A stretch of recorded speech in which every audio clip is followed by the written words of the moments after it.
Bonjour à toutes et à tous. Je suis Bettina Eckroyd et vous êtes sur Tatou Senti, le podcast sur l'art de sentir. Si vous ne connaissez pas ce podcast, Tatou Senti, ce sont des échanges complices et fouillés, en résonance avec le parcours et les convictions de fortes personnalités du monde du parfum, des saveurs et du bien-être. En fait, c'est une opportunité pour eux de parler de leur actualité et de mettre en avant leur unicité, mais aussi leur créativité et leur audace. Et donc, au final, il s'agit d'un ensemble de pistes pour vous et vous inciter à penser autrement. Pour la saison 3, Tatou Senti bouge. Et comment ? Je vais partir à l'étranger, à la rencontre toujours de passionnés du monde du parfum, des saveurs et du bien-être, mais je vais aussi explorer les actions et les prises de position de personnalités influentes sur le développement durable, mais toujours dans le monde du parfum, des saveurs et du bien-être. Pour ce qui en est de mes invités du bien-être, ils sont choisis pour leur sérieux, l'efficacité et l'impact de leur méthode sur le stress. Un autre point important pour moi, je teste pratiquement toujours pendant quelques mois la méthode. Et ainsi, sans stress, vous serez plus créatif et plus audacieux. Pour cette nouvelle saison, j'ai le plaisir de recevoir comme premier invité François-Marie Dru, un musicien musicothérapeute qui sort des sentiers battus et mérite vraiment d'être connu. Heureux comme un poisson dans l'eau, François-Marie nage au milieu des ondes sonores, de la biorésonance et du pouvoir guérisseur. En fait, plus exactement, tel un chef d'orchestre, qui est bien évidemment un musicien, comme lui, il coordonne ses instruments, que sont les diapasons, le chant, la respiration, les plantes, ou encore la méditation sonore pour accorder et équilibrer le corps. En d'autres termes, son objectif est de l'harmoniser pour mettre fin à la chimie du stress et enfin sécréter la chimie du bien-être. Une voie royale pour devenir autonome. Et je vous le confirme, je pratique le son et les méditations sonores depuis maintenant 4 mois et j'en constate tous les jours les bienfaits.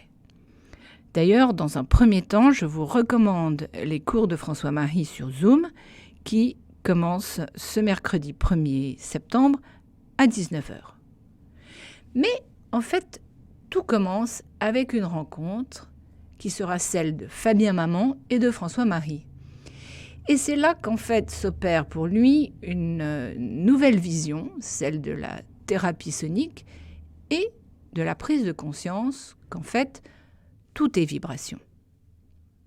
Alors rassurez-vous, François-Marie garde les pieds sur terre, même s'il a la tête dans les étoiles. Aux commandes de ces deux cerveaux, toutes ses recherches reposent sur des travaux de scientifiques, de neurologues, de mathématiciens, de médecins, tous reconnus, et il a déjà au moins 10 ans de pratique. Je ne vous en dis pas plus, et place à ma conversation avec François-Marie, et attendez-vous à une grande première musicale. Bonjour François-Marie. Bonjour Bettina. Tu viens de publier ton premier livre, Tout est vibration, découvrez les pouvoirs du son, aux éditions Le Duc. Donc, quel est le message principal de cet ouvrage ? Tout est dans le titre, c'est que tout est vibration. Oui, mais encore. C'est que tout est vibration, que tout résonne et que tout peut être mis en résonance. Parce que tout est vibration, c'est presque un constat, pas froid, mais voilà, c'est que les choses sont comme ça. C'est une façon de voir la réalité. Mais voilà, l'important c'est de comprendre si tout résonne, c'est que les choses résonnent, c'est-à-dire qu'elles vibrent ensemble. Et donc ça nous met en face de notre interdépendance On met en face surtout sur le fait qu'on peut, voilà, après il est marqué découvrir les pouvoirs du son, donc c'est de découvrir, c'est-à-dire comprendre comment on peut Mhm. s'harmoniser, en comprenant ce qui régit les lois universelles de l'harmonie, qui sont dans l'harmonie musicale, mais qui sont dans l'harmonie de toute chose en fait. Et donc dans cette compréhension de l'harmonie et de la résonance, euh, et des harmoniques, ce que Pythagore appelait les racines éternelles de la nature. Alors on peut tout harmoniser. On peut tout harmoniser et tout est harmonisable. Et c'est pas, le but, c'est pas de chercher, c'est évident, c'est la recherche de l'harmonie, mais pour aller vers l'harmonie, il faut bien admettre quelque chose qui n'est pas Mhm. harmonieux. Donc ici, c'est un travail sur l'acceptation et l'important, c'est le verbe, c'est l'action d'harmoniser des choses qui ne le sont pas à un moment. Donc c'est la recherche d'un équilibre absolu qu'on ne peut pas vraiment atteindre, qu'on n'arrivera jamais à atteindre, mais en le recherchant, ben, on s'améliore, on va mieux et on aide à atteindre l'instant présent en Et c'est aussi permanence. une question d'alignement, d'être aligné par rapport à sa colonne, par rapport à qui on est, par rapport... Bah, tout équilibre, en fait, bah, il y a un point d'équilibre. Donc, vu de haut, si un caillou tombe dans l'eau, hop, il y a un point, et puis après, ça va faire un cercle. Si on regarde ceci de côté, bah, ça fera une onde, et l'onde, elle monte et elle descend, il y a une ligne d'horizon au milieu. Mhm. C'est ça, c'est l'équilibre entre deux forces, entre deux polarités, et bah, donc ça nous permet de retrouver notre alignement qui est un peu l'œil du cyclone, le centre dans lequel Mhm. il y a le calme, la sérénité, la source, l'origine. Donc évidemment, c'est énergétique, c'est musical et c'est très spirituel, D'accord. évidemment. Alors en fait, régulièrement, tu organises des formations de musicothérapie qui donc s'adressent tant aux débutants qu'aux confirmés. Donc peux-tu nous en dire quelques mots et les prochaines dates? Bah, alors, les prochaines dates, c'est le 11 et 12 septembre, mais cet atelier est presque plein. Pour information, on peut aller sur mon site Sonic Medicine, SONICMEDECINE, sonicmedicine.com. Il y a un onglet, il y a formation et inscription, donc c'est le 11 et 12 septembre. Il va y avoir aussi le 9 et le 10 octobre, ce sont des week-ends. Ça, c'est à Paris. Et puis, ça va être maintenant tous les mois, voire ailleurs qu'à Paris. Donc, je propose aussi aux gens, de ceux qui veulent avoir la formation dans leur région, dans leur ville, bah, s'ils forment un petit groupe de 5, le minimum 5 à 10 personnes ou plus, et ben, je me déplace et on fait ça Et dans alors leur la région. formation en elle-même, brièvement, elle consiste en quoi? Et consiste à comprendre, il y a un côté, comme dans le bouquin, le côté théorique, comprendre que tout est vibration et qu'est-ce que c'est que la résonance. Et quand on comprend ces deux choses, après, on peut, qu'on soit musicien, prof de yoga, sur un chemin de développement personnel, ou qu'on a un problème physique avec lequel, et on sent qu'on va le résoudre avec la vibration, avec le son ou avec d'autres formes de thérapie informationnelle, vibratoire. C'est un psychologue, ça peut être de tout. Il n'y a pas besoin d'être musicien. Mhm. La musique, c'est la combinaison de fréquences, de bonnes fréquences. Et en fait, elles sont autant dans les atomes, dans les molécules, dans les rapports humains, dans les émotions, dans les cycles éternels. Que voilà. Donc là, c'est pour mieux jouer la partition de notre vie, Oui. pour se soigner soi-même et les autres. Et donc après, très concrètement, on apprend des outils, on apprend par l'exercice de respiration à détendre le corps pour pouvoir faire de la méditation Mhm. sonore, du chant esthétique, apprendre à faire un bain sonore, une harmonisation sonore, c'est-à-dire utiliser des bols, des Mhm. gongs, différents pour créer une forme d'hypnose sonore ou des bains sonores qui vont être très thérapeutiques. Et ça, il n'y a même pas besoin d'être musicien, on apprend avec des instruments intuitifs à jouer et à s'harmoniser, à harmoniser l'autre. On apprend aussi des techniques avec des diapasons pour enlever des douleurs sur le Oui. corps, des douleurs très concrètes. Et puis là, tout le monde peut le faire, enlever des sciatiques, des tendinites avec D'accord. les diapasons. Donc c'est 2 jours bien intenses.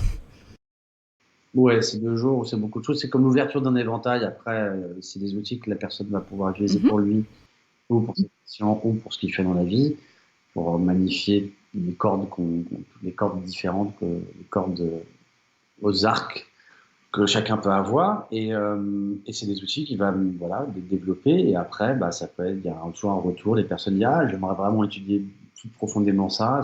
Donc après, c'est un peu à la carte. Il y a un niveau 2 qui est à la carte. Dernièrement, tu as participé au Festival international de la musique des plantes. D'ailleurs, c'est quelque chose dont tu parles aussi dans le livre. Donc, quels ont été les moments forts et les conclusions de ce festival qui s'est tenu à huis clos?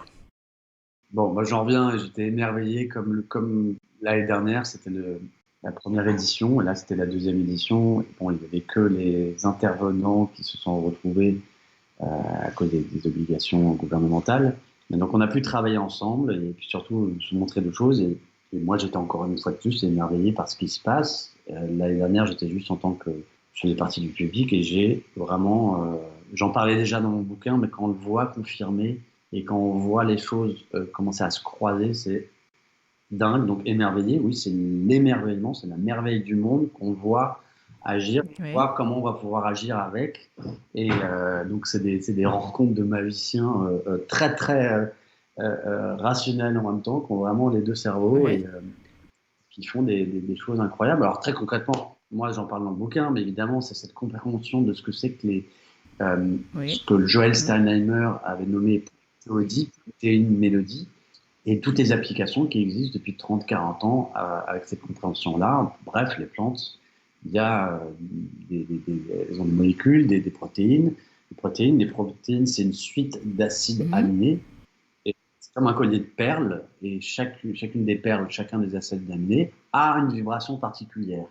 Mais à une vibration très très très haute, beaucoup plus haut que les ultrasons, que les micro-ondes, etc. Près des infrarouges, on ne les entend pas. Pourtant, il y a une vraie vibration. Et quand on la retranspose, on redescend à une vibration audible par l'oreille humaine.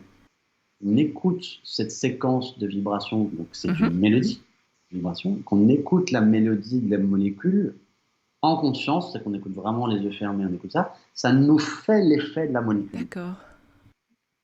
Je répète, quand on écoute la musique, la mélodie d'une molécule, ça nous fait l'effet de la molécule. Donc il y a des applications qui existent depuis 30-40 ans développées par la société Genodics, genodics.com, pour les maraîchers, pour l'agriculture, pour les viticulteurs, où très concrètement, on vient identifier quel problème à la plante, elle peut être attaquée par un champignon, et par exemple, un plant de vigne qui a été pillé par le milou. Au mieux de lui mettre des pesticides, on va identifier quelle molécule la plante a besoin de développer dans ce système immunitaire, fendre, et pour résister à ce champignon, sans avoir à tuer le champignon et toute la vie. Oui, toute la biodiversité qu'il y a autour. Qui est nécessaire autour. Et on lui envoie, on l'étudie, et c'est un petit boîtier dans lequel il y a une petite chaîne IFI de pas forcément bonne qualité, qui marche avec un panneau solaire et qui va, voilà, on peut l'avoir 10, 20, 30, 40 ans, c'est la même chose. L'investissement, c'est juste le boîtier, ça coûte vraiment pas grand-chose. Et ça va 2-3 fois par jour envoyer la musique à certains moments. Et c'est comme une posologie. Le biologiste sait que la plante, si elle entend cette mélodie à tel moment, ça va être 2-3 fois dans la nuit, ou une fois la nuit, 2 fois le jour, le matin, etc. Ça fait comme de l'homéopathie, à petite dose et régulièrement. Exactement. Et les plantes vont entendre ça, et ça marche à 100%. Donc dans le bouquin, il y a tout un chapitre sur tous les gens que j'ai recueillis en France avec des témoignages où ça marche complètement. Voilà. Et donc ça, je vais essayer d'accélérer le topo, mais c'était très intéressant et je m'y intéressais. Évidemment, il y a tout de même, je crois, aujourd'hui, plus d'une centaine d'agriculteurs qui l'emploient. Donc ça commence tout de même à être utilisé, à être pris en conscience par des gens en France. Oui, c'est surtout en France. Et une centaine, c'est déjà super. Et c'est rien du tout non plus par rapport à ce que oui, mais c'est un départ. Déjà, 100 personnes, ça aide à se développer, à partager des données, à mutualiser le savoir-faire et à avancer pour que ça se développe plus à l'avenir. Évidemment, c'est l'agriculture et la médecine, ça se rejoint à l'écologie, la médecine du futur, dans la vibration, c'est-à-dire par l'information vibratoire qui ne coûte rien. Et donc, il n'y aura plus de déficit si on comprend bien ça. Et puis, on respecte le vivant, qui est vibratoire. Donc je finis juste sur ce topo-là, c'est-à-dire que donc il y avait ça, les protéines, et puis il y a l'entreprise Solera en Italie qui depuis 20 ans a développé ce petit boîtier. Et ça, c'est un petit boîtier, c'est pas le même système, c'est-à-dire que c'est un boîtier et en branche, on met sur la plante par exemple une fougère, une petite diode, ouais, Ouais. une petite partie électrique qui va mesurer son activité électrique. Et la plante, on peut dire, elle n'a pas de poumon, et pourtant elle respire. Elle a une autre façon organique de respirer. On peut dire elle n'a pas de cerveau, donc elle n'a pas de conscience, mais c'est ça que ça nous montre, évidemment, c'est qu'évidemment qu'elle a une conscience qui est différente des nôtres, une interaction. Évidemment, beaucoup de gens commencent à s'ouvrir à ça, à comprendre l'intelligence des plantes. Mais là, ce que c'est pas juste la comprendre, c'est de rentrer en interaction avec cette intelligence. Et donc le boîtier, après on branche l'ordinateur et on va pouvoir entendre, est-ce que là on entend la musique que la plante, son système nerveux est traduit. Voilà. Oui, là on entend. Je vous laisse un petit peu derrière. Ça, c'est la plante qui est juste à côté de moi. Et ben, son système nerveux, ces stimuli électriques sont traduits en musique.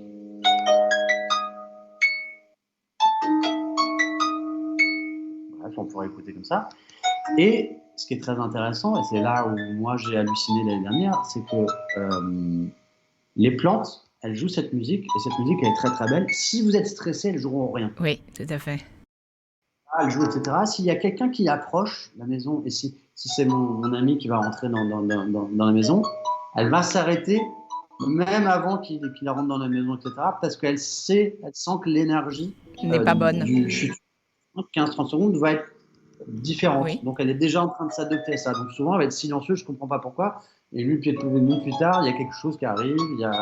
Donc on voit une interaction avec notre intention, notre énergie. Elle peut ne pas faire du tout de musique pendant 2-3 heures. Elle peut être. Donc on entend et après elle va répondre à notre attention. S'il te plaît, fais de la musique, etc. D'un coup, on va entendre. Je joue de la musique avec elle, avec la guitare. Et puis dès que je pose ma guitare, elle arrête de jouer. Oui. Des choses incroyables.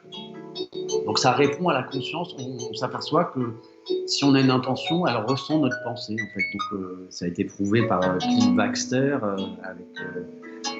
que les plantes réagissaient pas que aux stimuli en réaction, mais à notre intention, notre pensée, etc. avant qu'on agisse sur elle. C'est pour ça que parler à nos plantes, c'est pas juste ésotérique ou cucu, c'est une vraie réalité vibratoire et un vrai. Et donc juste, je finis là-dessus, c'est que ce qu'ils sont aperçus, on va dire les génodiciens, les gens qui travaillent sur les protéodies, Joël Steinermer, Marc-Henri, Jean Tauby, Renaud Ruhlmann, c'est qu'en fait les plantes, quand vous les écoutez, elles vont jouer des musiques de molécules.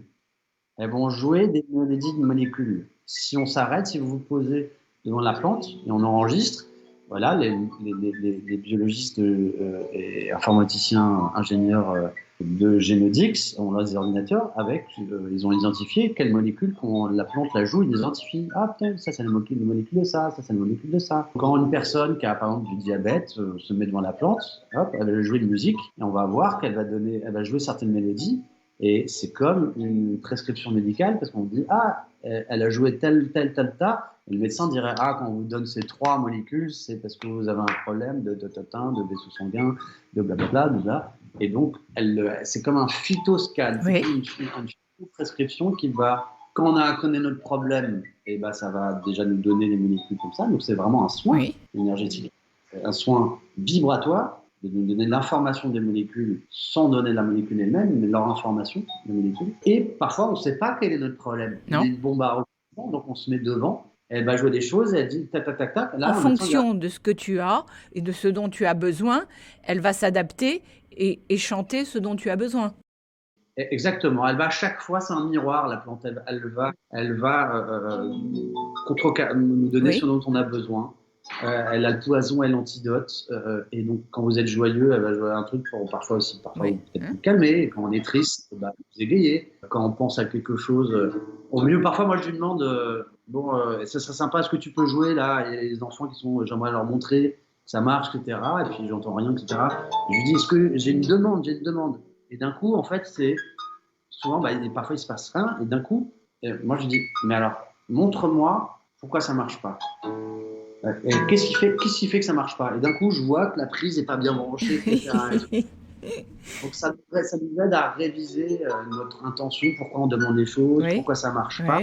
Et d'un coup, en fait, en demandant, c'est comme le pouvoir de la prière, l'intention, en connectant à un truc intérieur pour chercher la solution, d'un coup, la solution, elle arrive. C'est ça qui est merveilleux. Donc les plantes... elles sont nos meilleures amies. C'est vraiment enfin, des alliés incroyables. Elles sont en nous, on Hmm. vient du monde minéral qui est devenu végétal, qui est devenu animal, qui est devenu peut-être humain et puis spirituel, mais c'est des poupées russes. Donc on a la plante, la fougère que je vois devant moi, elle est autant à l'extérieur de moi qu'en moi. C'est pour ça que quand je lui parle, je parle à elle, mais elle me parle à Oui, moi à l'intérieur. Donc c'est là où ça devient très très beau et spirituel et très inspirant sur le futur parce qu'elle nous montre comment aussi, quand je l'ai vu dans ce festival avec ces gens très intéressants qui travaillent ensemble, elle nous montre comment co-créer ce futur lumineux auquel on veut tous aspirer. tout à fait. Euh, et puis après, bon, on peut rentrer évidemment dans le côté très spirituel des plantes, mais elles sont un lien interdimensionnel entre plusieurs espaces-temps, entre plusieurs états de conscience, et donc de pouvoir interagir avec un appareil comme ça. Mais on n'a pas besoin d'appareil. Vous comprenez que cette musique que les plantes font, là, l'appareil, il le retraduit, un octave, mais en fait, elle le joue toute Oui, la journée. tout à fait. Sans Si, qu'on l'entende, puisqu'on n'entend qu'à partir d'un certain nombre de hertz. c'est un degré très rare, mais c'est pas grave, cette vibration Oui, nous affecte. oui. Dans la vibration infrarouge qu'elle nous envoie. Et donc, si vous parlez à votre plante, vous sentez bien quand vous l'arrosez votre jardin, d'un coup, l'énergie est différente. C'est quelque chose, vous parlez avec. Et donc, si vous mettez 20 minutes devant votre plante en disant j'ai tel problème en ce moment, physique, émotionnel, etc., et vous laissez, vous écoutez le silence, c'est paradoxal, mais en fait, il va y avoir des vibrations qui vont vous faire du bien. Et là, ce boîtier ne fait juste mettre ça met ça en évidence juste en retransposant ça en son. Mais c'est quand même des vibrations qui existent, que la plante nous envoie tout le temps. Voilà, C'est pas pour rien que quand on se promène en forêt, quand on en ressort ou qu'on va dans la nature, on sent tout de suite un bienfait. Donc on l'analyse, mais ces vibrations effectivement sont là et on les reçoit. Mais alors concrètement, que peux-tu nous dire qu'est-ce que monsieur et madame tout le monde ont envie d'en écouter? Quelles sont aujourd'hui les solutions? Parce qu'il y a des choses sur le marché. Je crois que ce boîtier Solera, on peut l'acheter. Est-ce que tu as quelques pistes à nous donner ou à renvoyer les auditeurs qui pourraient être intéressés peut-être vers Jean Toby? Et moi, je recommande d'aller sur le site de Jean Toby, qui est pépiniériste, menuisiériste près à Gaujac, dans les Landes, et qui propose de revendre ses boîtiers, parce qu'il y en a plein d'autres. Il y en a d'autres qui vont Oui. arriver. Je travaille en collaboration avec un jeune homme très très inspiré qui travaille beaucoup avec Jean Toby et Marc-Henri, qui s'appelle Renaud Oui. Rollman. Et son livre qui va sortir sur l'intelligence secrète des plantes. Il travaille avec ça et il va y avoir d'autres boîtiers plus tard qui sont, ils vont appeler ça la VitaBox, qui sont, on pourra travailler aussi avec les ondes scalaires dessus, avec comme le système Healy. Voilà, bon, c'était un peu compliqué, mais si les gens veulent avoir ce boîtier, rien que pour avoir de la musique chez eux, ou après dans une approche thérapeutique, s'ils sont thérapeutes aussi, allez sur le site de Jean Toby, vous faites Jean Toby. Et je propose, moi, à partir du mois de septembre, à Paris, mais à plein d'autres endroits, de faire des séances, pour ceux qui veulent recevoir, des séances de musicothérapie botanique, de musique des plantes, pour se soigner. Évidemment avec les autres outils qui sont des diapasons, des bains sonores, la Donc en fait, respiration. déjà, à partir du mois de septembre, on pourra, en te joignant, avoir une séance. Ça sera des séances individuelles dans un premier temps ou il y aura des séances de groupe? Quand c'est avec la plante, c'est en individuel. D'accord. Parce qu'il y a une séance, seule la personne, elle ressent ce dont tu as besoin. La personne, évidemment, quand c'est en collectif, elle va finir par jouer de la musique qu'un collectif a besoin. Mais pour une séance individuelle, il y a un protocole établi par Jean Toby, qui a travaillé avec le CHU de Genève et de Liège, si je ne m'abuse, et avec des médecins pour voir comment ça marche, cet effectif.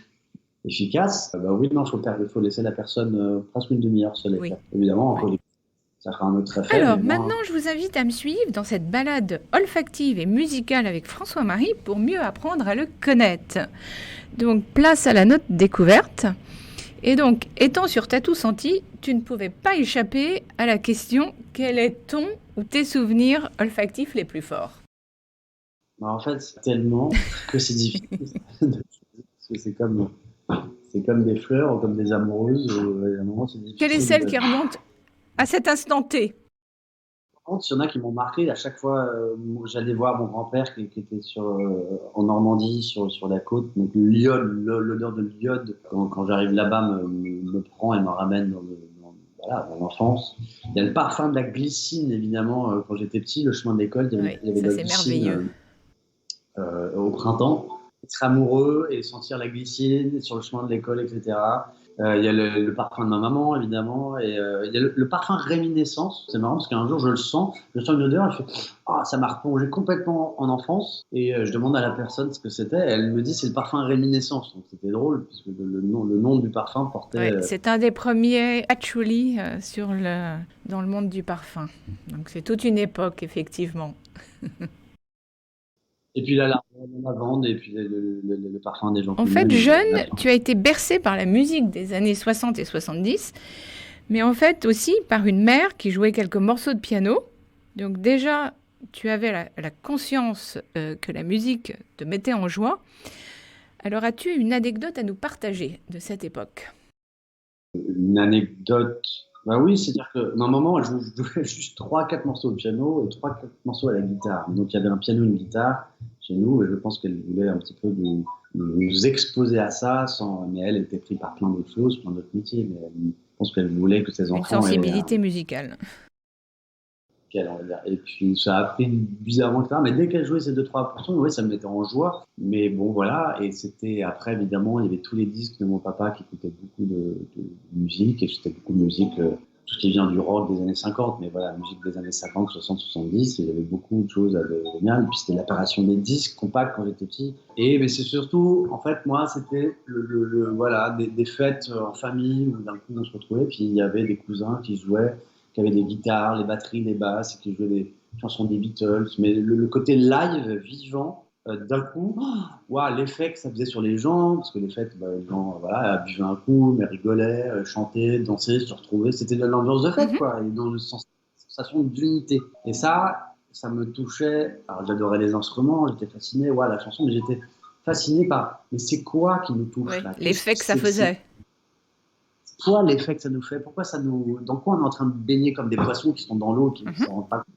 Mais c'est quoi? Donc il y avait déjà des questionnements sur, je ne nommais pas ça vibration, mais et surtout d'être touché par ce sentiment d'unité que ça amène. Mhm. D'accord. Alors en fait, ensuite, à 11 ans, tu reprends le piano et tu apprends à jouer la guitare. Et à cette époque, tu te plonges dans l'anthologie des Beatles. Donc en quoi ce groupe mythique t'a captivé? Ah bah c'est ça, enfin je suis pas le seul, à mon avis, c'est le groupe le plus captivant, mais parce que c'est les Beatles, c'est leur Ah rêve, oui. c'est là, tout simplement, moi leur musique me mettait en joie, me faisait rêver. C'est qu'il y a une énergie, après il y a plein de choses, il y a une énergie parfois aussi électrique des chansons, mais l'harmonie de Mhm. leur voix, nombre de chansons universelles d'une beauté incroyable qu'ils ont composées, leur charme évidemment, puis leur histoire d'enfants, de gamins, adolescents qui se rencontrent, tout ça dans l'énergie post-guerre, dans l'ouverture de conscience des années 60, qui sont ils sont des témoins de cette ouverture, et ils l'ont très très bien incarné. Et évidemment, avec les hauts et les bas, Mhm. la séparation et l'harmonie, la séparation, c'est tout ça, c'est une leçon. Oui. Et puis ils avaient 4 énergies, évidemment, il y a leur géométrie. Moi, j'aborde plein de groupes, etc. Mais 4, évidemment. 4, il y a toujours plus un, l'esprit Mhm. qui est au milieu, etc. Donc, après, la quintessence qui est au milieu. Mais évidemment, il y a le duo Lennon-McCartney qui est vraiment feu et eau. Je dirais Lennon, feu, il amène une énergie assez particulière. Et puis McCartney, un peu plus ronde, etc. Mais ils ont tous les trucs, mais il y a feu et eau. Et puis il y a Harrison qui amène l'air, qui permet cette dualité du feu et eau, de s'ouvrir, de s'animer, etc. Pas pour rien qu'il était bon dans les chœurs et qu'il enrichissait des harmonies. Et puis il y a l'élémentaire, le Ringo, qui est la batterie, un peu plus terre à terre, drôle, etc. Donc c'est une géométrie alchimique Oui. incroyable. Ils se complétaient tous. Ah voilà, oui, Ouais. il y a une complémentarité, une géométrie alchimique. Alors ensuite, une fois ton bac en poche et des études d'histoire, tu vas décider de devenir compositeur de chansons. Donc comment cette idée est apparue? Bah, un petit peu comme quand, justement, quand j'étais. Ces fêtes de famille où il y avait de la musique, il y avait des chansons, il y avait des chansons des Beatles, mais plein d'autres choses. Et bah, voilà, qu'est-ce qui amène tous ces gens ensemble? C'était la musique, et la musique, pour moi, bah, Mhm. c'était des chansons. Ça, je serais né 200 ans plus tard, ça aurait été des morceaux de clavecin ou du violon, je sais pas où, ou des tambours dans un autre pays, mais voilà, c'était la matière à laquelle j'étais exposé. Donc c'était écrire des chansons, et écrire des chansons gaies, qui donnent envie de danser ou des chansons tristes qui donnent envie de faire des slows et de se rapprocher. Donc il y avait le côté un peu déjà yang ou yin voilà. Donc c'était, bah voilà, c'est ça la matière. Donc moi, il faut que je me compose déjà petit. Hein, donc quand après j'apprenais des chansons, je cherchais beaucoup à créer, à inventer des petites mélodies avec la guitare ou la voix, etc. Donc c'était créer, etc. Et puis adolescent, voilà, on a envie de séduire les filles, on a envie de séduire les autres. Et puis d'un coup, bah, il faut avoir un métier. Et il y a plein de choses qui ne m'intéressaient pas dans le modèle scolaire. Donc c'était, bah, ça va être ça. Donc il faut que je crée ça. Il faut que je sois reconnu en tant qu'écrivain de musique. Donc c'est né comme ça. Donc c'est là où tu pars en fait suivre des cours à Berklee College, d'ailleurs une école qui a été parrainée par Quincy Jones, donc pour apprendre à composer ces chansons. Donc qu'est-ce que tu retiens de ces 4 ans? Bah, c'était une école avec beaucoup d'élèves et beaucoup de professeurs du monde entier. Les États-Unis ont parfois vraiment c'est un pays vraiment merveilleux pour ça, pour parfois des mélanges, des melting pots intéressants. Et donc il y avait toutes les musiques, toutes les façons dont on peut se professionnaliser avec la musique. On va faire de la musique de film, de la musique, être producteur. Musicien de scène, musique thérapie. Il y avait un peu de tout. Et surtout, et donc moi j'étais juste composition, un peu composition Beatles dans ma tête. Et donc après, ça m'a ouvert à plein de choses, à plein d'autres musiques, par des rencontres avec les gens, les élèves, les professeurs. Donc c'était surtout des rencontres. Et puis il y avait ce rapport compétition, coopération. En fait, la musique, oui, c'est on doit travailler sur un instrument. Donc en fait, il y avait plein de des couloirs entiers avec des petites pièces, avec des pianos où les gens travaillaient. Les élèves travaillent en ce moment, donc il y a un truc de travail, d'excellence, évidemment, qui est l'école.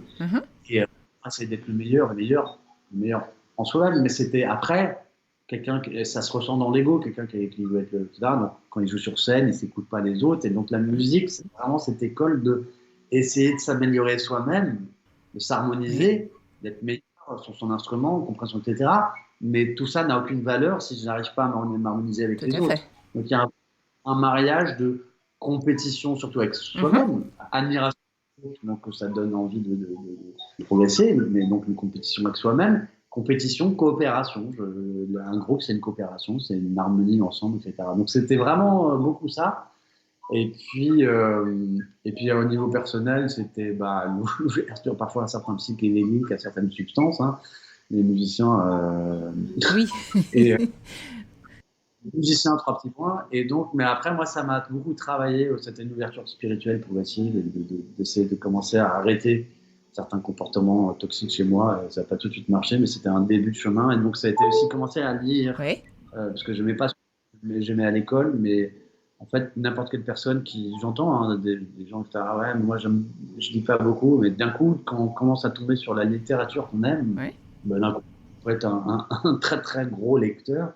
Ce qui a été, pas un gros lecteur, mais j'ai commencé à pas mal lire des choses que j'aimais beaucoup. Et je suis tombé sur le poète Khalil Gibran qui m'a énormément, et qui continue à m'inspirer, me toucher très profondément. Et surtout, après, en tant que musicien, sur un livre d'Hazrat Inayat Khan, un musicien indien de fin 19e, début 20e siècle, qui était un musicien très très inspiré, très spirituel, et qui a écrit le bouquin qui s'appelle Le mysticisme du son et de la musique. Donc il y avait vraiment ce côté poésie cosmique, compréhension de l'harmonie universelle et de la beauté, de l'harmonie dans l'univers et dans l'être humain, et ça exprimé avec une prose très très belle, et ça m'a beaucoup touché. Il disait voilà, le son divin est la cause de toute manifestation, et celui qui connaît le mystère du son connaîtra le mystère de tout l'univers. Donc, il y avait c'était comme un Tesla, d'ailleurs il vivait à la même époque de la Tesla, mais le côté musique et musicothérapeutique. Il était guitare, et après musicothérapeute. Donc c'est un peu un Pythagore indien 3000 ans plus tard, et que je retrouve beaucoup dans Fabien Maman, qui a été mon maître aussi. Et donc voilà, donc ça m'a ouvert des billes d'ouverture à ça, même si je ne suis pas du tout rentré après dans ma profession tout de suite là-dedans, mais c'est voilà, l'ouverture de... Donc c'était en fait comme une graine qui s'est plantée et qui a suivi son cycle. Donc justement, passons du musicien au musicothérapeute. Donc en fait, une fois de retour en France, comment s'organise le début de ta carrière? de compositeur de chansons? Bah, ça s'organise mal parce que je suis pas du tout organisé au départ. Donc c'était suivre un peu le flow, faire des choses et bah, c'est difficile, hein, il faut composer, il faut se faire reconnaître. Donc il y a ce besoin de reconnaissance parce que l'argent va aller avec, etc. Donc c'est très très comment dire antinomique, c'est antinaturel. Donc moi j'étais un peu divisé de tout ça. J'ai fait beaucoup de musique de pub parce que voilà c'est avec ça que j'arrive aux musiques à l'image, le documentaire, parce que c'est comme ça que donc j'étais plus derrière les ordis, et puis j'avais plein de projets différents, de groupes qui commençaient à marcher, qui marchaient pas, qui commençaient à marcher. Est-ce que c'est moi qui me mets devant? Dès que je me mettais devant et que je chantais, bah, dès que voilà, j'étais devant les gens, j'étais pétri et pas à l'aise, et puis je faisais des chansons avec les autres, et donc les relations. C'était très compliqué, avec des hauts et des bas, et beaucoup de belles chansons, écrit beaucoup de belles chansons que je trouvais assez intéressantes à cette époque. Et puis, Comme quoi, par exemple? Tu as un exemple à nous donner? de chansons, non, enfin, ça reviendra plus tard, j'y reviendrai sur les anciennes chansons, mais j'avais une chanson qui s'appelait When the Sun Comes Down, Oui. et de la musique d'une pub pour une marque de téléphonie Oui. mobile. Et c'était un refrain très catchy, et c'était une musique assez solaire, assez. Je dis avec assez d'humilité, c'est que j'en parle dans le bouquin, il faut comprendre qu'on est des médiums, on est tous médiums. Oui. Et avec plus ou moins des aptitudes, et après plus ou moins une aptitude à nous ouvrir à notre canal de musique.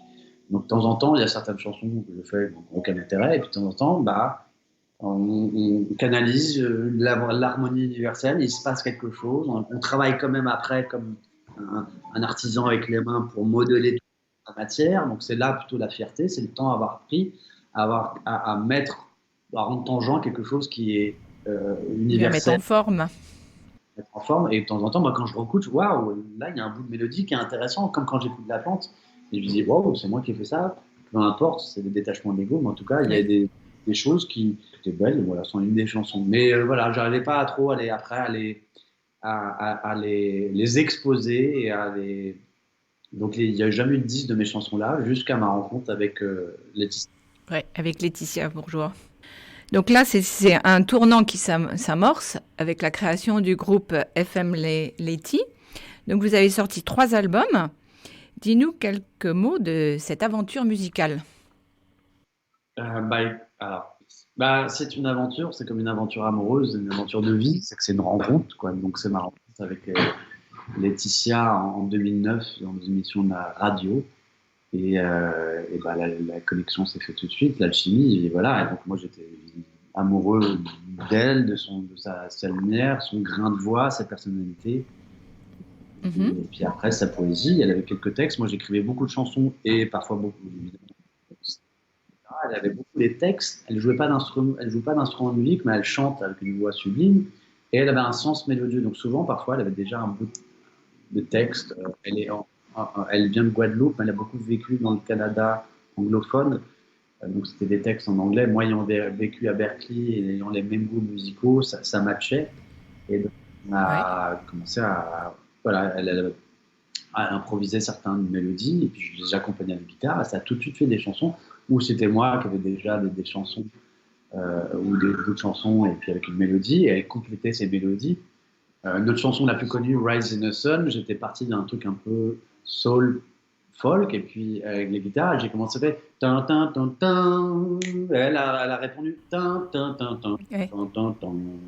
Et qui est, voilà, si j'avais fait tout seul, j'aurais été super fier de faire un truc comme ça avec cette symétrie, etc. Mais la symétrie vient souvent de la rencontre avec quelqu'un, donc ça a été vraiment quelque chose qui s'est bien répondu comme ça. Et puis voilà, elle a son sens mélodieux.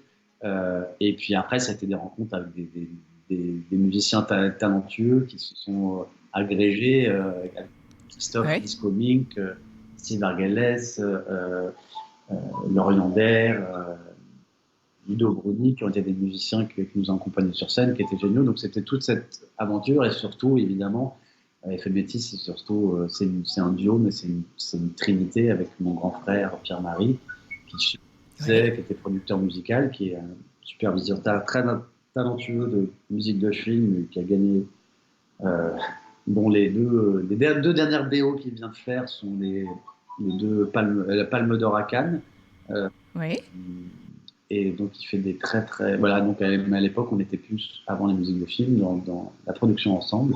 Et donc, il a supervisé ça, il a permis à de choyer, Au groupe de vivre. lire le bijou qu'il ressentait dans notre musique et Mhm. de vivre. Mais bon, voilà. Et donc, pour ça, je leur suis infiniment reconnaissant et à l'étive aussi. Mais bon, moi, après, c'est karmique. Je traversais, moi, personnellement, malgré la beauté de ce que nous avons, une période très difficile. Je le comprends, hein, il y a des cycles dans la vie, peu importe qu'on arrive, qui nous arrivent. Et donc, j'étais, comment dire, dans mes tourments intérieurs, là, devenait tourment extérieur. C'est-à-dire que Mhm.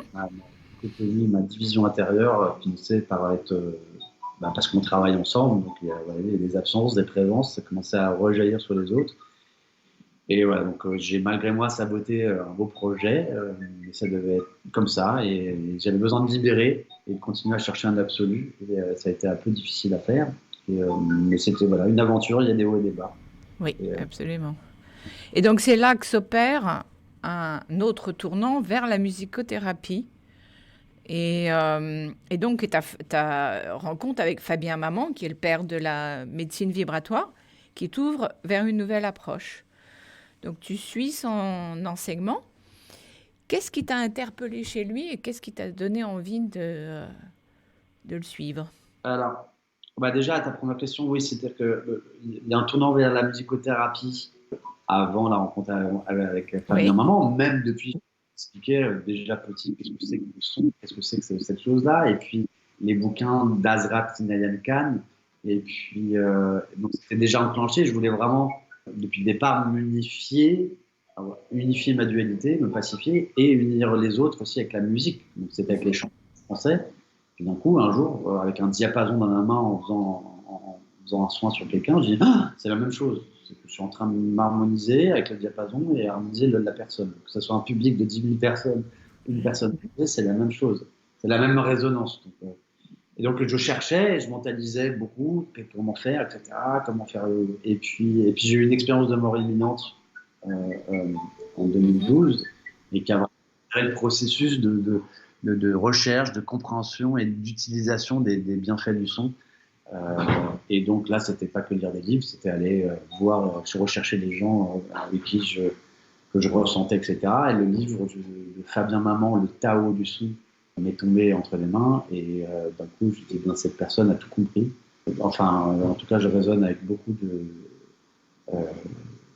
avec beaucoup de son travail et de ses inspirations. Donc, après, oui, ce qui m'a inspiré chez Fabien Maman, c'est ce qui m'a interpellé, ce qu'on ressent à travers son livre sur le côté thérapeutique, artistique et spirituel de la musique. Mais après, comme tu me demandes chez lui, oui, après on le rend compte, et c'est son magnétisme, euh, sa poésie, sa créativité musicale, les thérapeutiques, qui sont incroyablement efficaces, belles, puissantes, simples, accessibles à tous. Et voilà, donc il y a dans le monde entier, évidemment, il l'a canalisé, il a vraiment transcendé quelque chose, c'est-à-dire qu'il y avait déjà beaucoup de diapasons existaient déjà, l'acupuncture chinoise existait déjà, l'harmonie musicale existait déjà, beaucoup de ces pratiques énergétiques qu'il utilise existaient déjà dans le qigong ou le chant thérapeutique, mais la façon dont il a canalisé, synthétisé ça en lui-même pour le retranscrire est assez impressionnante. Mhm. Et bon, voilà, j'ai baigné dans son aura pendant 4-5 ans à me nourrir de ça, avec des choses belles, avec des choses plus difficiles, comme tout enseignement. Voilà, mais je suis évidemment infiniment reconnaissant. Alors, ensuite, il y a deux autres femmes qui ont beaucoup compté pour toi, qui sont Thérèse Ansold et Nicole Bartolucci. Peux-tu nous dire qu'est-ce que chacune d'elles t'a transmis et t'a frappé? Thérèse Unsoul, c'est la femme de Fabien Maman, qui a été une élève aussi. Et travaille avec Fabien Maman, on travaille aussi beaucoup avec Thérèse. Et voilà, il y a eu. Thérèse, c'est surtout, en fait, elles ont, comment dire, c'est là où c'est notre être spirituel, c'est quels que soient les outils, etc. On a des hauts et des bas, et elle réveille chez le musicothérapeute son âme de thérapeute. Le diapason, tout ça, c'est des outils, c'est bien, mais voilà. Et Thérèse, c'est toujours aller vers la lumière, toujours aller vers le futur lumineux, se concentrer. Elle est la fille d'un Américain qui est, je crois, le second à avoir gravi l'Everest. Et quand elle était jeune, à 13-14 ans, et Ouais. il coachait, il amenait les gens dans les montagnes après pour faire des séminaires dans la nature, un peu chamanique, et dépassement de soi. Et il est mort avec sa sœur dans une avalanche. Et de- le- voilà. D'accord. Et donc Thérèse, voilà, c'est malgré l'adversité, c'est toujours monter, gravir vers le haut du sommet et aller vers la montagne, vers la lumière. Donc ça a été très difficile aussi avec elle, mais en même temps, je suis finalement reconnaissant parce que c'est une initiation qui permet de travailler. Et évidemment, après, moi, j'ai connu Nicole Bartolucci, France, qui était médium, astrologue, qui travaille beaucoup avec le Kototama, le chant thérapeutique, cette science des sons auquel m'avait Thérèse et Fabien initié avant, mais c'est avec elle que j'ai vraiment pratiqué vraiment en France, à plusieurs endroits dans la nature pendant 5, 3, 4 ans, de façon très très profonde. Mhm. Et Nicole, c'est vraiment la liberté, la force, la vérité, la simplicité, l'humilité dans toute cette pratique. Et évidemment, c'est toute la connaissance druidique, l'héritage druidique, lié à son canal médiumnique astrologique, donc il se passait dans les cercles sonores des choses assez incroyables. Et après, elle m'a vraiment appris à me connecter à la nature, et donc de comprendre que la nature vibre. Et donc, quand je me connecte à la nature, à ce qui est, comment dire, ce Oui. qui est l'essence de la nature, c'est la vibration, et ben je me connecte à l'essence de ma nature intérieure qui est vibration. Donc, c'est une résonance. Donc, d'un coup, bah, je retrouve ma nature, donc la nature avec un L majuscule. Donc après, c'est par plein de techniques ou plein de choses différentes, mais c'était ça le fin fond, en fait, je comprends. Et elle le faisait avec humour, liberté, simplicité. Ce qui me changeait un petit peu parfois de l'enseignement, pas toujours simple de Fabien. Tu veux dire que Donc, c'était un petit peu plus léger? exactement, un peu plus léger, mais les deux étaient aussi importants pour moi. Voilà. Ça forme un tout. Alors, faisons un petit break et parlons créativité et audace. Donc, la créativité, c'est inventer, c'est prendre des risques, c'est briser les règles. Est-ce que c'est quelque chose qui te parle et est-ce que tu as une anecdote pour l'illustrer?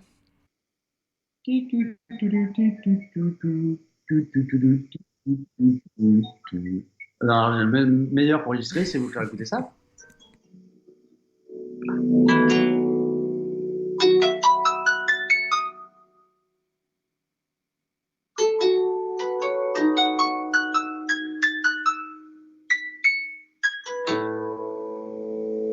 Je joue avec.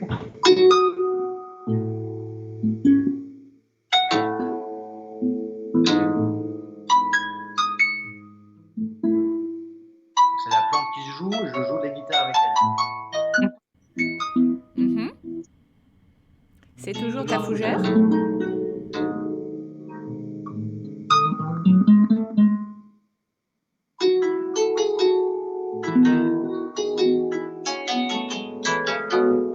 Là, c'est elle qui joue. Donc, bref, la créativité, ça peut être prétentieux de parler de créativité. Là, la plante, je ne savais pas, on parlait, j'avais baissé le volume et je remonte le volume, elle était en train de jouer. Donc la créativité, pour moi, c'est la capacité de se connecter à l'instant présent. Il y a tout, c'est là, Mhm. c'est maintenant, c'est être maintenant. Et en fait, bah, créa, c'est ce qui est. La création. Et après, donc, c'est notre capacité à faire passer cette création, cet ordre originel, ce que Pythagore appelait les racines éternelles de la nature. J'aime bien, on peut renverser les mots, les racines éternelles de la nature, les racines naturelles de l'éternité.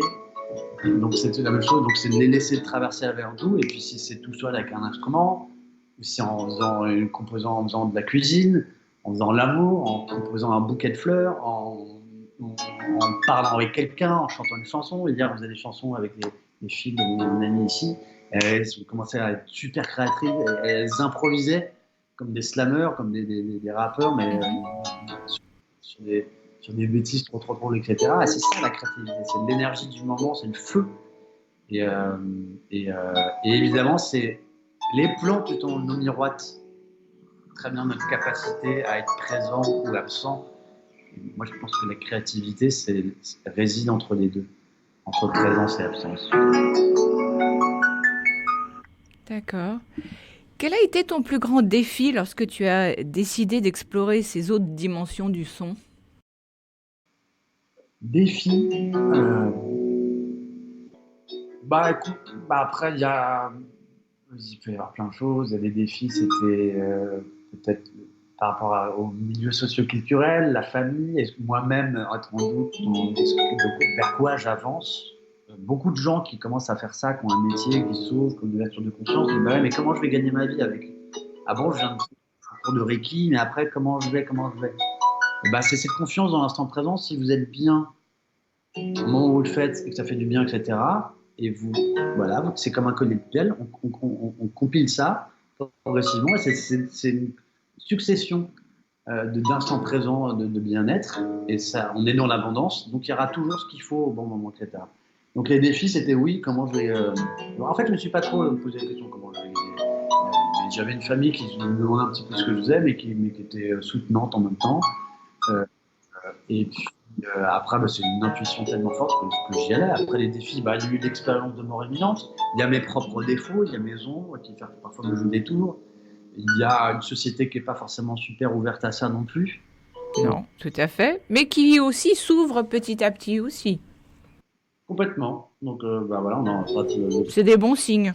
Oui, non, mais bien sûr, ça s'ouvre, il n'y aura pas le choix. De toute façon, ça va finir que par s'ouvrir, parce que c'est justement un futur assez harmonieux qui nous inspire, parce que sinon on va dans le mur. Donc c'est des influences du futur, comme dirait le physicien philosophe Philippe Guillemant.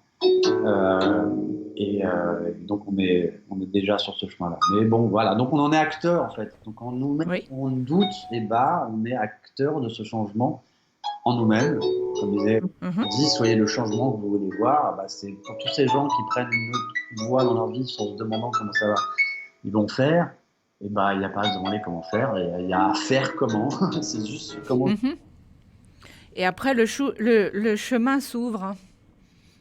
Oui, complètement. Alors après, évidemment, comme tu le dis, il faut de l'audace, parce que il faut un courage, parce que la liberté, elle se prend en fait. Parce que sinon, et parfois, elle peut rendre certaines personnes envieux ou faire peur. Oui, surtout. Sur la famille, mais après sur les autres, genre, mais de quel droit ils prennent cette liberté? Ah bon, on peut être aussi libre, et donc d'autres personnes qui ne prennent pas de cette liberté, c'est frustrant pour eux parce qu'ils n'arrivent pas à la prendre, et donc ils vont un petit peu la juger.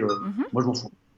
Mais voilà. Et moi, j'aime beaucoup Marc Villa qui était là, le pianiste vagabond, qui était là aussi au festival La Musique des Plantes. Il s'est passé des choses incroyables. En l'occurrence, il a laissé son piano avec lequel il voyage depuis 40 ans là-bas. Il a décidé de le laisser là-bas. Après ce qui s'est passé au festival. Donc, je ne vous raconte pas ce qui s'est passé. Ça a dû être assez fort. Et donc, pour moi, c'est un virtuose musicien et un sage de la liberté, encore de la liberté à la musique, la liberté musicale. Et souvent, lui, il parle beaucoup dans son livre qui est très très beau, La clé d'être. C'est de s'accorder l'envol. Donc la liberté, elle se prend. Il faut s'accorder l'envol, malgré nos fausses notes, malgré nos doutes, malgré les êtres le plus sur Terre. Les oiseaux, et comme le dit très bien, quand un oiseau il se pose sur une branche, il chante une chanson, une mélodie, il ne s'arrête pas après en regardant les autres, en disant est-ce que c'était bien, etc., en doutant, etc. C'est ça la liberté, c'est exprimer l'harmonie, la pureté, la beauté de l'harmonie à travers soi-même. Plus on vit avec notre nature vibratoire, le plus ça s'exprime facilement. Donc ça, c'est toutes les choses que je propose. Mais voilà, c'est entendre et jouir notre propre musique, comme il dit, et notre son, l'écouter, et après l'offrir au monde avec tendresse. Ou avec mais voilà, mais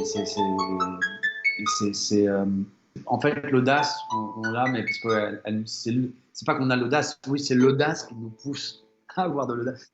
Exprimer cette audace pour nous libérer. Ça fait un peu comme la liberté. Il y a un moment donné, il faut y aller. Et si tu la prends pas, cette audace, personne viendra te chercher. La liberté, sinon on ne la donne pas, il faut la prendre. L'audace, c'est la même chose aussi. Complètement. Il faut y aller. On va pas venir te chercher. Si On pense ne pas avoir la liberté de prendre notre liberté. Non, là, c'est ça. Maintenant, on va aborder quelques notions sur le son et la vibration pour mieux comprendre. Donc, qu'est-ce qu'une onde sonore et son impact? En fait, une onde, c'est comme quand vous jetez un caillou dans l'eau, un point, ça crée une perturbation du champ énergétique, en l'occurrence les molécules d'eau, et il y a une énergie qui va se déployer de manière égale. Donc c'est ça qui crée ce cercle, cette parfaite géométrie que ça a du cercle infini.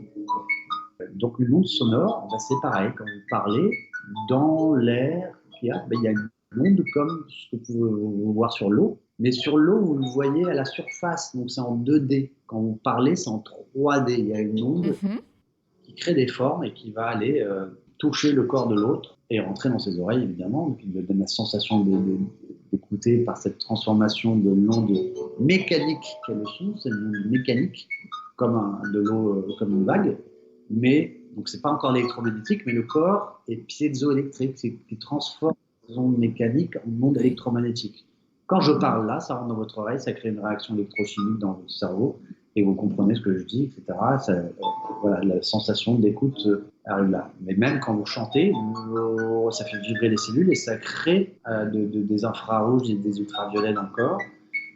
Quand il y a un banc de gong, il se passe plein de choses, mais ça rentre dans le corps et ça génère de l'énergie dans le corps, parce que le corps est piézoélectrique. Oui, parce qu'en fait, c'est la vibration qu'on entend et non le son. Le son, en fait, c'est toutes les vibrations. Donc le son, c'est une vibration. C'est une vibration. Une molécule, c'est une vibration. Un atome, c'est une vibration. La matière, la table, c'est une vibration. Donc en fait, c'est comme vous prenez une boule disco, là, les boules disco, etc. Elle a plein de facettes. Oui. Aussi, on va dire que c'est la vibration qui s'exprime et les facettes différentes. Il y a plein de différentes. Il y en a, ça va être la lumière, là. Et il y a la facette du son. Et le son auquel l'homme est très très sensible, et pas que l'homme, mais tout ce qui est assez matériel va être assez sensible. Parce que le son traverse beaucoup plus vite dans la matière que la lumière. C'est l'inverse. Donc plus le milieu est dense, plus le son avance vite. D'accord. L'air, c'est à peu près 330 mètres secondes. Dans l'eau, c'est 1500 mètres secondes. Donc dans la matière, ça va très très vite, etc.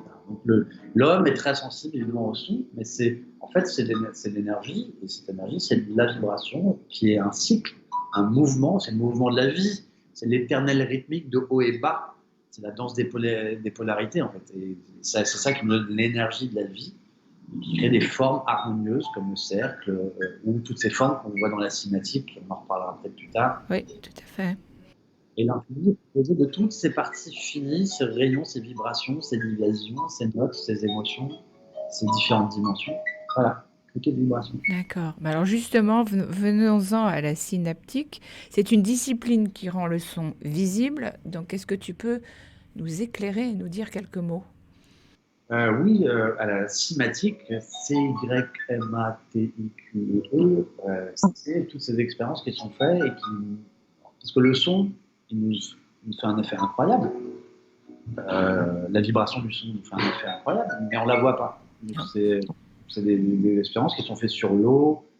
Alors le premier, c'était qui est connu pour ses figures, on appelle ça les figures de Chablis, c'était je crois au XVIIIe siècle, c'était un violoniste, et qui avait mis des petites plaques d'ardoise, du sable, disposées de façon complètement chaotique, et avec son archet de violon, il faisait vibrer l'ardoise, et en faisant ça, et ben les grains de sable lumineux commençaient à prendre des formes, de ce qu'on appelle de géométrie sacrée, oui. Du vivant qu'on voit partout dans la nature, dans les formes des dunes, il y a évidemment le cercle, le carré, la croix. Et voilà, donc après, ça c'était au XVIIe siècle, donc on le voit beaucoup. Vous pouvez voir plein de vidéos, si vous tapez cinématique sur Internet, on voit les formes se créer grâce à la vibration du son. Et beaucoup maintenant sur l'eau, je vous recommande le site cimascope.com, où on voit, il y a beaucoup de recherches sur la communication des dauphins qui est très cinématique, l'énergie des pyramides, la communication vibratoire du vivant, et donc ils font plein d'expériences sur l'eau et on voit l'eau prendre des formes incroyables de mandala. Voilà, si vous mettez de l'eau dans un bol tibétain et vous faites vibrer le bol tibétain, vous allez voir des vibrations et vous allez voir progressivement des formes géométriques qu'on voit dans beaucoup de traditions religieuses, des mandalas, Oui. Mhm. comment on appelle ça dans les églises quand on voit la lumière qui passe à travers euh, tu vois ce que je veux dire? Dans les églises, il y a les vitraux, Oui.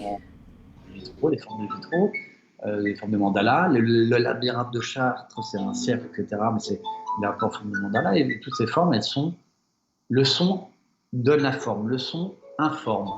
Donc c'est pour ça Oui. qu'on prend le pouvoir de la musicothérapie, c'est la thérapie du son, de la vibration du son, qui est de l'intelligence cosmique originelle qui peut réharmoniser des choses qui sont dans la matière, dont notre corps.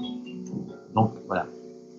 Donc voilà l'intérêt de la cinématique, c'est moi, bon, voilà, quand j'ai vu ça il y a 10-12 ans, d'un coup, toute cette intuition sur la vibration, l'unité, etc., je le voyais. De la même manière, ça parle exactement comme les travaux de Masaru Oui. Emoto Sur l'eau. sur l'eau, qui est une forme de cinématique aussi, mais voilà, donc c'est de faire écouter de l'eau qui va être cristallisée après de la musique, de Mozart, des Beatles, de choses plus disharmonieuses, et on voit la fractale de la molécule d'eau, en l'occurrence le flocon, se composer de manière très très harmonieuse quand la musique est belle, et pas du tout harmonieuse quand elle n'est pas belle. Et après, il a fait ça évidemment avec la pensée, donc quand une pensée positive, pof, il va y avoir un beau flocon, une pensée négative. Donc, voilà. Donc ce soit avec le son, la vibration du son. Donc voilà, la cinématique, c'est rendre le son visible et ça parle aux yeux, donc à la conscience, et ça nous ouvre à, à la puissance du son. Et donc, en fait, un peu dans cette même continuité, qu'est-ce que la résonance et comment entre-t-elle en communication tant avec l'univers qu'avec les êtres humains? La résonance, une fois qu'on a compris que tout vibrait, les atomes, donc après les atomes composent des molécules qui vibrent, les molécules se mettent ensemble et composent des cellules qui vibrent, les cellules se mettent ensemble et composent des organes qui vibrent, et les organes se mettent ensemble et composent la personne qu'on est, ou une plante, ou un animal. Ok, c'est un constat, tout vibre. Et donc, mais après, ce qu'est la résonance, c'est comment ces vibrations se marient ou se marient pas. Et donc, je jette un caillou dans l'eau, il y a une onde, je jette un autre caillou dans l'eau, les ondes, à un moment, vont se rencontrer. Donc, il y a des vagues qui vont plus ou moins bien se marier, parfois créer un champ assez perturbé ou un champ harmonieux. Si c'est la même, voilà, donc si c'était des sons, si c'est le même son, la même longueur d'onde, la même vibration, ça va bien se marier, ça va être l'unisson. Voilà. Et donc, il faut comprendre, euh, si je tape un diapason, donc je pense que tous les auditeurs doivent savoir ce que c'est qu'un diapason, je le tape, il vibre. Si j'amène un diapason de la même taille à côté du premier qui vibre, le second va se mettre à vibrer sans que je l'ai frappé. Donc le premier a transféré son énergie à l'autre et a fait vibrer l'autre. Donc on comprend que comme tout vibre, tout peut être mis en vibration, tout peut être mis en résonance. Et quand on met en résonance, on fait vibrer, on fait vivre, on peut stimuler la cellule par vibration. On peut stimuler une plante par l'intention, etc. Donc voilà, donc c'est vraiment la loi de cause à effet. Donc après, oui, le premier diapason va vibrer, mais le deuxième va vibrer, et peut-être que si le deuxième vibrait longtemps et que le premier s'arrête, et le premier pourrait recevoir, etc. Donc c'est le serpent qui se mord la queue, et c'est vraiment voilà. Et puis évidemment, c'est après au niveau biologique, bon, vous avez compris, donc c'est la loi de cause à effet, c'est la causalité dans la résonance en fait. Tout vibre, donc quand on comprend que tout est vibration, et surtout, mais après que tout peut être mis en résonance et tout peut être activé, ça nous ouvre la conscience sur notre responsabilité vibratoire, de qui je suis, qu'est-ce que je mets en résonance. Quand je parle de quelqu'un et que je parle de ses défauts, je fais résonner ses défauts. C'est-à-dire qu'ils n'existent pas, mais sur quoi je vais me concentrer quand moi-même je me critique moi-même, ok, bon, c'est bien d'avoir du discernement sur soi-même, mais que si je nourris vachement ça, je vais pas y arriver, tu es en train de l'affirmer, donc tu fais résonner un futur où tu vas pas y arriver. Donc ça nous impose, ça nous met en évidence notre responsabilité à vivre plus harmonieusement, plus en cohérence, parce que la résonance, c'est l'interdépendance. Et mieux communiquer aussi avec les autres. Évidemment, donc il y a la biorésonance, donc l'un avec l'autre. Est-ce que je suis en dissonance avec l'autre, ou si je suis en dissonance avec l'autre? Donc, plus on fait de la musique, plus on ressent les bons rapports de distance, d'espace et de temps que sont des harmoniques, une seconde, une tierce, une quarte, une quinte. En fait, c'est 1 divisé par 2, 1 divisé par 3. Donc, avec telle personne, je vais mettre. Voilà. Et voilà, et je dirais aussi, donc ça nous apprend la bonne harmonie des comportements humains, des relations humaines, on va dire. Mais c'est aussi, on va dire au niveau biologique, la résonance, c'est vraiment clé-serrure. Une molécule, c'est pas la molécule, c'est pas la matière, c'est la vibration, c'est l'information qui en sort, Oui. qui est par le corps. Et donc c'est comme une clé vibratoire, et dans mon corps, il y a la serrure, etc. Et ça va déclencher un truc qui fait que, bon, bah, j'avais mal à la tête, et d'un coup, j'ai plus mal à la tête. Et il faut comprendre même que, évidemment, on a besoin des molécules, mais le placebo nous fait comprendre qu'on peut, par la pensée, déclencher cette clé vibratoire et ouvrir la serrure vibratoire, etc. Parce que tout l'univers a vibré et il est en vous, etc. Donc on a cette capacité. Donc en fait, si je t'écoute et si j'ai bien compris, la pensée, c'est la clé. Donc si elle va dans le bon sens, elle ouvre, et si elle va dans le mauvais sens, elle referme. La clé, c'est la conscience. En fait, tout est vibration, en fait, tout est conscience. C'est Non, mais moi, je disais pensée. Oui, il y a la conscience, mais il y a la pensée aussi que tu émets. la clé, c'est la conscience. En fait, tout est vibration, en fait, tout est conscience. C'est le substrat. Oui, mais d'où vient-elle la pensée? Pourquoi tu te dis je vais penser ça, etc. Enfin bon, voilà. Bon, ce que je veux dire, pour moi, l'océan, D'accord. l'univers, c'est la conscience. Et après, elles se canalisent différemment dans des formes, des matières, etc. Donc tes pensées, c'est ce que tu canalises de l'univers aussi. Et donc après, évidemment, c'est une énergie électrique de ton cerveau, etc. Mais c'est la conscience, donc c'est l'ouverture de conscience. Donc, parler de ça, du fait que tu as toutes les serrures possibles en toi. Donc oui, selon où tu mets ta Oui. conscience, dans quelle serrure, tu vas c'est telle serrure, telle serrure, telle serrure. C'est pour ça que c'est une explication pour moi vibratoire, musicothérapeutique, logique de l'effet placebo. Et voilà, évidemment, donc de l'effet nocebo aussi, évidemment. Quand tu as des pensées négatives, tu vas déclencher, ou tu vas fermer la serrure de certains trucs qui sont positifs, ou tu vas déclencher des serrures de choses qui sont des poisons. Donc, pour mieux appréhender donc le pouvoir du son, la notion des harmoniques est quelque chose d'important. Donc, quels sont les secrets des harmoniques? Alors, les harmoniques, c'est le secret, justement. C'est l'ordre implicite, c'est la loi implicite de l'univers, le mariage de toutes les vibrations ensemble.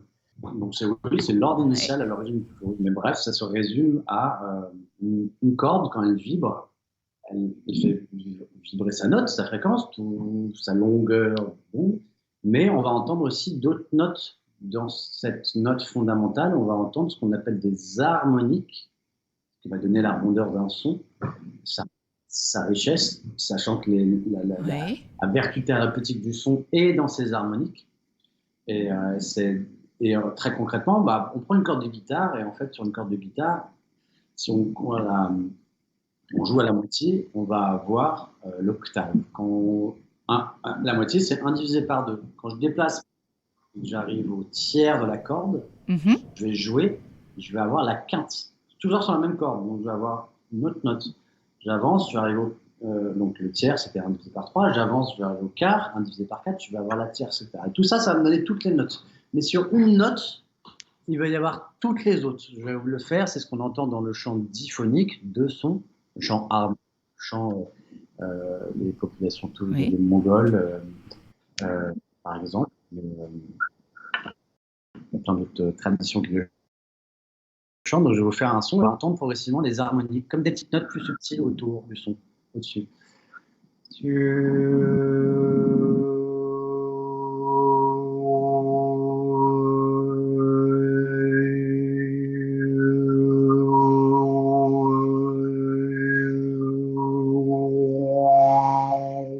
Je chante tout le temps la même note, mais il y a des petites notes par-dessus.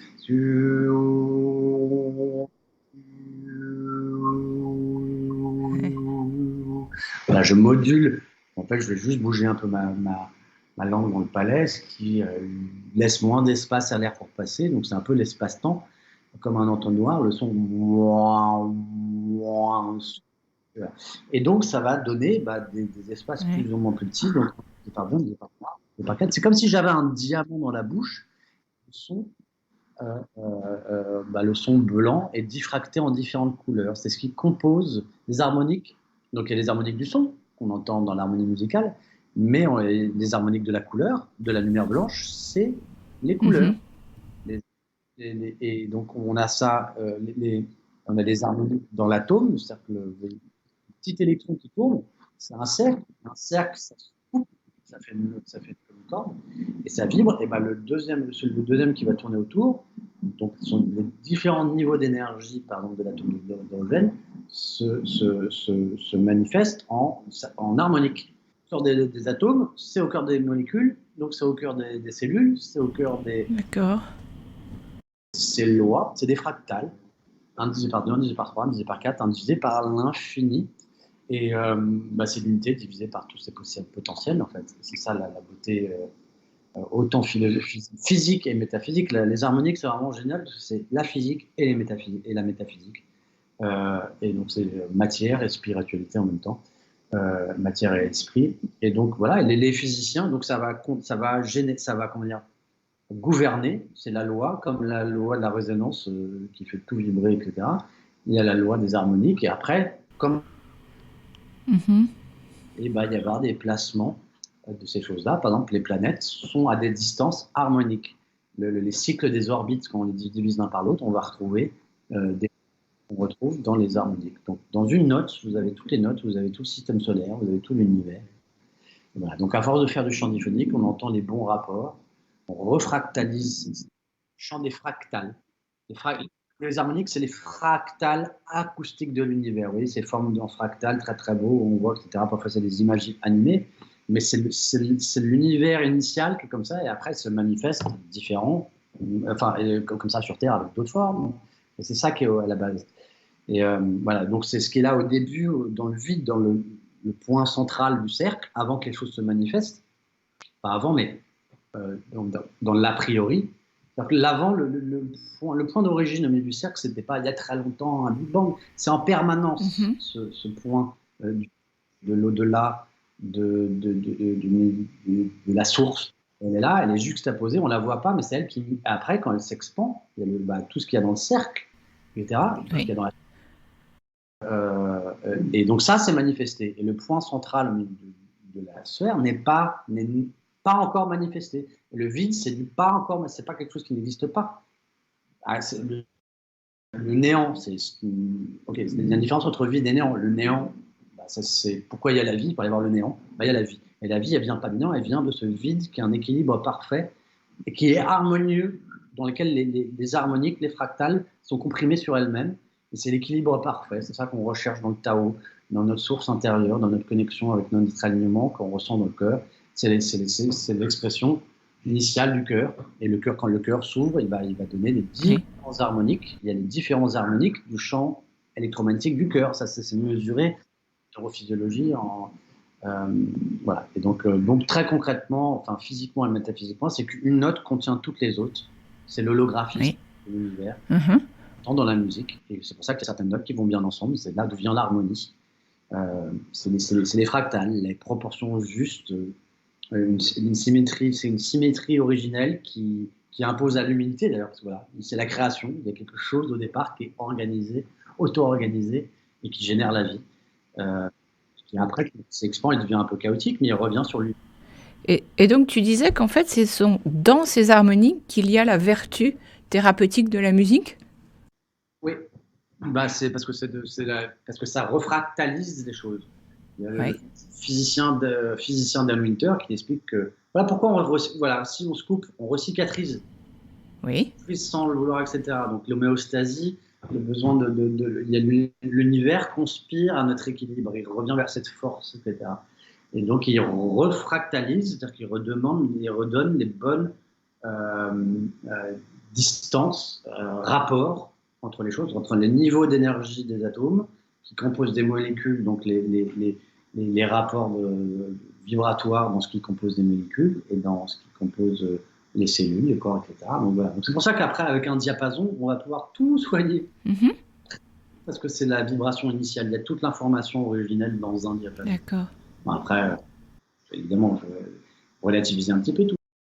Si vous avez aimé ma conversation avec François-Marie, je vous invite à me rejoindre dimanche à 16h où vous découvrirez que le parfum est vibration et la méthode de François-Marie. En attendant, sentez-vous bien!